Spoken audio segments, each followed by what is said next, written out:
Une déesse, un titre de noblesse ou la montagne de l'Autruche, on découvre la signification de nos pays.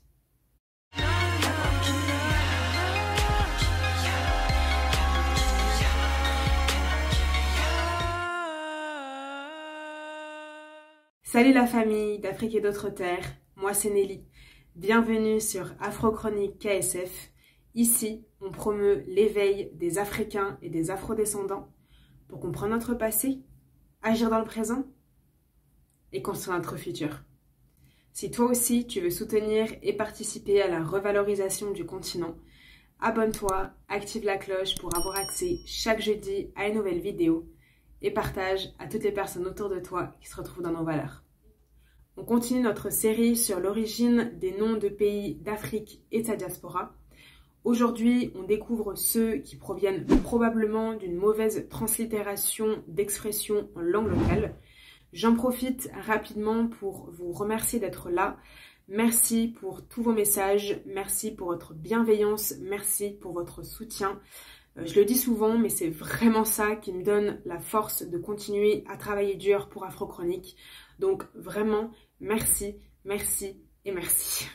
Disclaimer important, il est rare d'être sûr à 100% de l'étymologie. D'ailleurs, il y en a souvent plusieurs.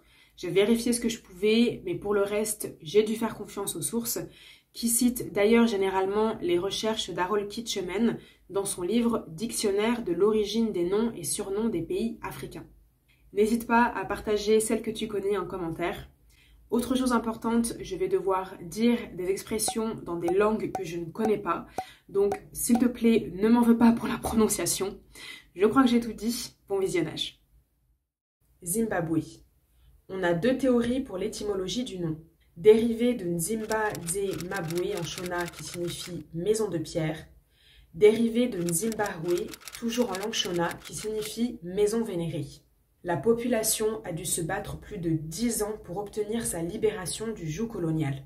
Son indépendance a été proclamée en avril 1980, ce qui en fait l'un des derniers pays à avoir eu accès à sa souveraineté. Bob Marley et les Wailers ont écrit leur morceau Zimbabwe en soutien à la révolution. Ils donneront un concert iconique au premier anniversaire de l'indépendance. Tchad, lac. Le mot est une mauvaise translittération du mot Tsad, lac, en langue kanuri, peuple qui vit autour du lac qui porte aujourd'hui ce nom. Cassant les statistiques et les clichés des organisations internationales, une étude de l'université de Cambridge, réalisée sur 20 ans et publiée en 2015, classe le Tchad comme le pays ayant le régime alimentaire le plus sain du monde. Sur les 10 pays classés, 9 sont africains. Jamaïque, pays du bois et de l'eau. Ce nom est un dérivé du mot Xaymaika en langue taïno, le peuple natif de nombreuses îles caribéennes. L'île a une histoire très riche, notamment dans sa résistance contre l'esclavage. Cette résistance a notamment été marquée par les deux guerres marronnes, marron étant le nom donné aux esclaves qui ont réussi à s'échapper des plantations. Et contrairement à ce que j'ai pensé pendant longtemps, le terme marron dans ce contexte n'a strictement rien à voir avec la couleur, mais désignait à l'origine les animaux domestiques qui, après s'être échappés, sont revenus à l'état sauvage.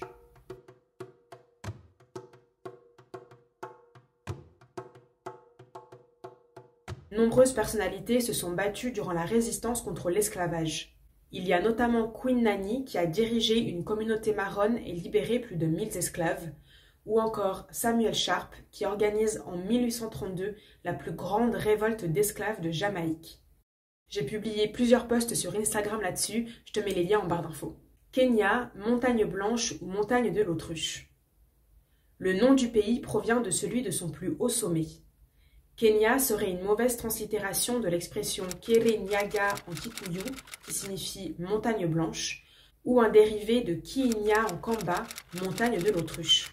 Dans la cosmogonie locale, Dieu, qui est appelé Ngai, vient parfois sur Terre et séjourne toujours au sommet des montagnes, dont le mont Kenya. Et ce serait pour ça que les montagnes ont toujours des paysages magnifiques. Cuba, place centrale ou terre fertile. Comme souvent, il existe plusieurs théories sur l'origine de ce nom. L'une d'elles explique qu'il proviendrait de la langue des natifs de l'île, le peuple taïnos. Soit du mot Kubanakan qui signifie place centrale, soit Kubao, les terres fertiles. La révolution de 1959 menée par Fidel Castro renverse le dictateur Batista soutenu par les États-Unis.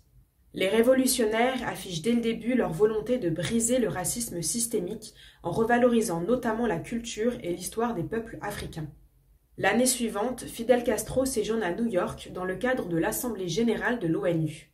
Harcelé par les autorités américaines et méprisé par le personnel de l'hôtel où il réside, Fidel Castro accepte la proposition de Malcolm X d'être logé dans l'hôtel Teresa, situé dans le fameux quartier d'Harlem.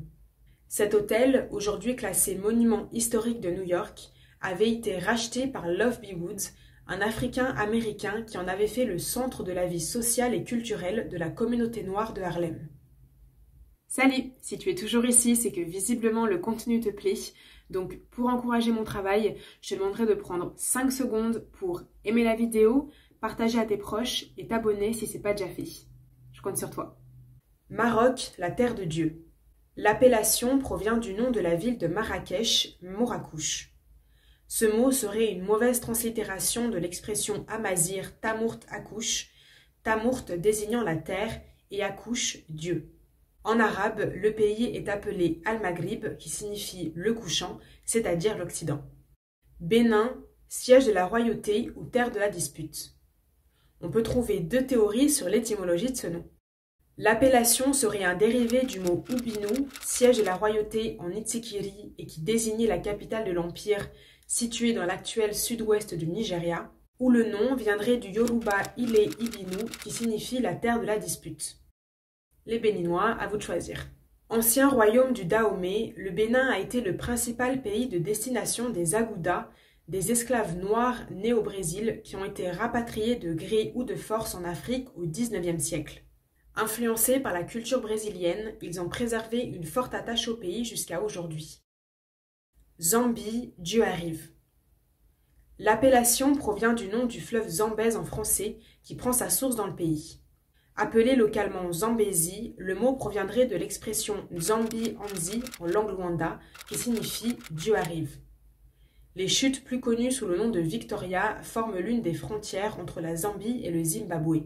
Les véritables noms de ces chutes sont Moziwatunya en langue lozi, qui signifie la fumée qui gronde, ou Shungu Namulitima en langue tonga, les eaux bouillantes. Libye. Le mot proviendrait du nom d'une tribu amazigh durant l'Antiquité, appelée Lébou ou Libou. Les Grecs anciens employaient le mot Libye pour désigner le continent africain, même s'ils le croyaient beaucoup plus petit qu'il ne l'est réellement. Et contrairement à ce qu'on peut lire assez souvent, les peuples désignés comme Libyens durant l'Antiquité n'étaient pas tous blancs. Je te mets en barre d'infos un article de Lisa Poyakama qui développe le sujet, et j'en avais aussi parlé dans la vidéo sur la géographie de l'Afrique ancienne.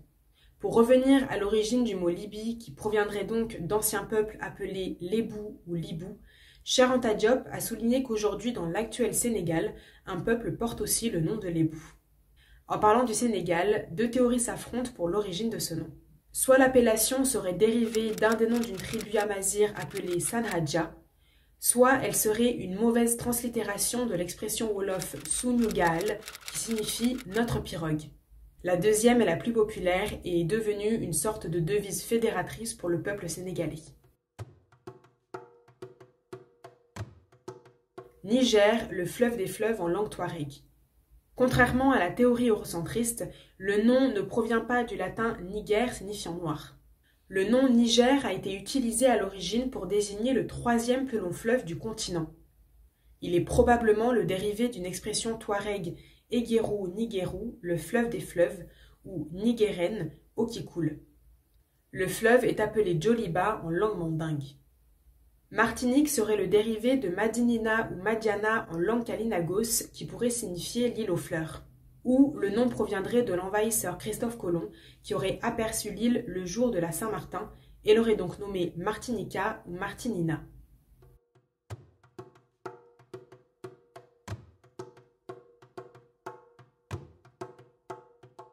Angola est une translittération de Ngola en langue kikongo qui désigne le titre que portaient les dirigeants du royaume d'Ongo. Ce royaume était en fait une province du puissant empire Congo qui finit par être envahi par le Portugal. Ce dernier cherche à étendre sa domination aux territoires plus au sud. Faisant d'abord le choix de la diplomatie et des compromis avec le Portugal, la grande Nzinga, reine de Ndongo, doit finir par prendre les armes jusqu'à la victoire de son peuple. Elle dirigera ses armées jusqu'à plus de 70 ans. Tunisie, une déesse ou un campement. La thèse la plus répandue explique que la ville de Tunis, d'où est tiré le nom du pays, proviendrait de Tanit, déesse amazigh de la fertilité, de l'amour et du ciel. Une autre théorie avance que le nom est un dérivé de langue amazigh signifiant « se coucher », indiquant que la ville était à l'origine un campement. L'étymologie du nom Éthiopie a deux versions. Il viendrait de l'amharique Éthiopis, le nom d'un des fils de Couche, personnage biblique, mais surtout un puissant royaume. Si tu me suis depuis longtemps, tu connais déjà Couche, sinon, clique ici. La deuxième théorie propose une origine grecque ancienne, Aethiopia, qui signifie « pays des visages brûlés ». Le mot a ensuite été repris en latin. Madagascar. Le mot Madagascar a été écrit pour la première fois par Marco Polo au XIIIe siècle. C'était une mauvaise transcription du mot Mogadischu, désignant en fait un port somalien. En langue locale, l'île est appelée Madagascar. Ghana, roi guerrier. Ghana serait le dérivé de Nwana en soninké, titre des dirigeants de l'empire de Ouagadougou et qui signifie roi guerrier. L'empire Ouagadougou n'avait pas de territoire dans l'actuel Ghana. Le premier président du pays est Kwame Nkrumah, dont je t'ai déjà parlé ici. Guinée, homme noir ou femme. Comme souvent, on peut trouver plusieurs théories sur l'étymologie de ce nom. Il serait une mauvaise translittération du berbère Nyawa, qui signifie homme noir, ou il viendrait du mot en langue soussou qui signifie femme. Guinée a la particularité d'être portée par trois pays. La Guinée-Conakry, la Guinée équatoriale et la Guinée-Bissau. La Guinée-Conakry est le seul pays sous domination française à avoir refusé en 1958 le statut de communauté française proposé par De Gaulle pour étouffer les envies d'indépendance. La France perçoit ce refus comme le plus grand des affronts et organise plusieurs représailles économiques comme l'impression et l'infiltration de faux billets pour, je cite un ambassadeur français de Guinée, déstabiliser l'économie ghanéenne. Égypte, le sanctuaire, le temple du Ka de Ptah. J'en avais déjà parlé dans un épisode de l'Afrodico. Égypte est une très mauvaise translittération grecque de l'expression Et Kapta, qui signifie donc le sanctuaire ou le temple du Ka de Ptah, c'est-à-dire de Dieu. L'Égypte actuelle est appelée en arabe Misr. Ouganda est un dérivé du mot Bouganda, nom des 6 royaumes du pays. Les royaumes d'Ouganda ont la particularité d'avoir su préserver jusqu'à aujourd'hui leurs traditions et leur culture. Le Kabaka, titre du roi de Baganda, a donc toujours un rôle très important pour son peuple. Le Kabaka actuel est Mutebi II, il est le 36e roi de sa lignée. On arrive déjà à la fin, j'espère que ça t'a plu. Maintenant c'est à ton tour. Dis-moi l'étymologie qui t'a le plus étonné et si tu proviens d'un de ces pays, mets ton drapeau en commentaire. À tout de suite.